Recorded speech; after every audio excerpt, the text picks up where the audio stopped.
এজাহাৰ দাখিলৰ পাছতো ৰুজু নকৰিলে গোচৰ। ইয়াৰ পৰিৱৰ্তে কৰিলে নিলম্বন। চক্ৰান্তৰ বলি হ'ল নেকি সত্য নিলম্বিত ৰাজচক্ৰ বিষয়া অৰ্পণা শৰ্মা। নলবাৰী জিলা আয়ুক্ত বৰ্ণালী ডেকাই চলোৱা আতিশয্যৰ বিৰুদ্ধে আৰক্ষীৰ কাষচপা পশ্চিম নলবাৰীৰ ৰাজচক্ৰ বিষয়া অৰ্পণা শৰ্মাক লোকসভা নিৰ্বাচনৰ গুৰুত্বপূৰ্ণ দায়িত্ব পালন কৰাৰ ক্ষেত্ৰত গাফিলতি কৰাৰ বাবে ৰাজ্য চৰকাৰে চাকৰিৰ পৰা নিলম্বন কৰে। নিৰ্বাচনী কৰ্তব্যৰ পৰা অকৰ্তৃত্বশীলভাৱে আঁতৰি যোৱা আৰু কৰ্তব্য পালনত অৱহেলাৰ বাবে নিৰ্বাচনী আয়োগে তেওঁক চাকৰিৰ পৰা নিলম্বন কৰিবলৈ ৰাজ্য চৰকাৰক নিৰ্দেশ দিয়ে।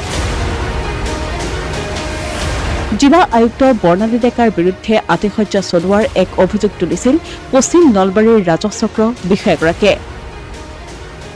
অৰ্পণা শৰ্মা নামৰ বিষয়াগৰাকীক নিৰ্বাচনী দায়িত্ব পালন কৰি থকাৰ সময়তেই আয়ুক্তগৰাকীয়ে নিৰ্যাতন চলোৱাৰ অভিযোগ উত্থাপন হৈছিল। ন্যায় বিচাৰি ৰাজচক্ৰ বিষয়াগৰাকীয়ে নলবাৰী সদৰ থানাত উপস্থিত হৈ ৮ মে ২০২৪ পুৱতি নিশা ২ বজাত এখন এজাহাৰো দাখিল কৰিছিল। কিন্তু সেই এজাহাৰ গ্ৰহণ কৰিবলৈ আৰক্ষীৰ সাহস নহল।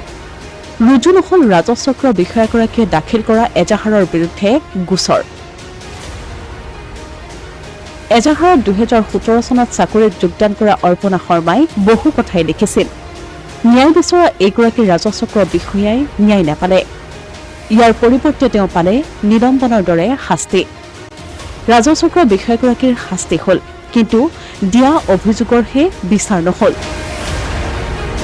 ১৫ মে ২০২৪ পৰা ৰাজচক্ৰ বিষয়াগৰাকীৰ নিলম্বন কাৰ্যকৰী কৰিলে ৰাজ্য চৰকাৰে। ৰাজচক্ৰ বিষয়াগৰাকীয়ে এয়া এখন ৰাজ্যৰ প্ৰশাসনীয় বিষয় আৰু ৰাজ্য চৰকাৰে ইয়াৰ বিচাৰ কৰিব বুলি ভাবিছে। সেয়া নোহোৱাত তেওঁ এই নিলম্বনৰ নিৰ্দেশ পোৱাৰ পাছতো দেশৰ নিৰ্বাচন আয়োগলৈ এই সকলোবোৰ কথা লিখি পত্ৰ প্ৰেৰণ কৰিছিল। এতিয়া তেওঁ ন্যায়ালয় আৰু নিৰ্বাচন আয়োগৰ ওপৰত নিৰ্ভৰশীল।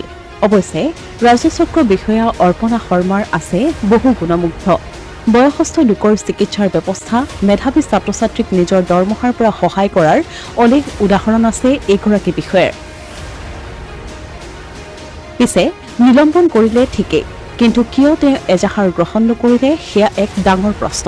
নে তলতীয়া বিষয়া কৰ্মচাৰীৰ অভিযোগক গুৰুত্ব নিদিয়ে দিছপুৰে। Asomiya Pratidin digital desk.